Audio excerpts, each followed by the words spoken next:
ابو ذر ایک جوڑا پہنے ہوئے تھے اور ان کا غلام بھی جوڑا پہنے ہوئے تھا۔ سبب دریافت کیا گیا تو کہنے لگے کہ میں نے ایک شخص یعنی غلام کو برا بھلا کہا تھا اور اس کی ماں کی غیرت دلائی یعنی گالی دی، تو رسول اللہ صلی اللہ علیہ وسلم نے یہ معلوم کر کے مجھ سے فرمایا، اے ابو ذر،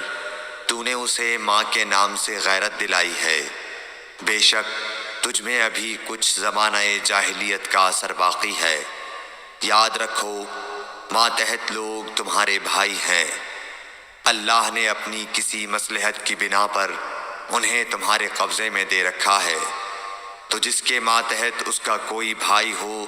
تو اس کو بھی وہی کھلائے جو آپ کھاتا ہے، اور وہ کپڑا اسے پہنائے جو آپ پہنتا ہے، اور ان کو اتنے کام کی تکلیف نہ دو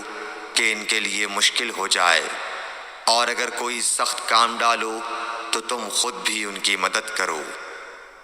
صحیح بخاری حدیث نمبر 31۔